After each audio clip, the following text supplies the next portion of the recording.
আপনারা যদি বাংলাদেশের স্বাধীনতা সার্বভৌমত্ব রক্ষা করতে চান, আপনাদেরকে যে কোনো মূল্যে মানুষ হিসেবে 1947 সালে যে ওয়াদা দিয়ে আমরা এই স্বাধীন জন্মভূমি পেয়েছি, সেই 1947 সালের ওয়াদাকে পূরণ করার জন্য ভারতের মুসলমানদের পক্ষে আওয়াজ উঠাতে হবে।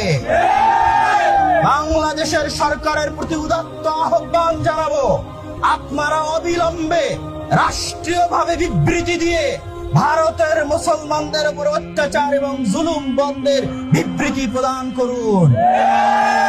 অবিলম্বে জাতিসংঘ সহ বিভিন্ন জায়গায় ভারতের মুসলমানদের নিরাপত্তা চেয়ে বাংলাদেশের শক্তিশালী অবস্থান তৈরি করুন। শুধু তাই নয়, এটি শেরে বাংলার বাংলা, হাজী শরীয়তুল্লাহর বাংলা, এটি হোসেন শহীদ সোহরাওয়ার্দীর বাংলা, মাওলানা ভাসানীর বাংলা, এটি মাওলানা আকরাম খাঁর বাংলা, এটি আল্লামা আব্দুল্লাহিল কাফিয়ার কুরাইশির বাংলা।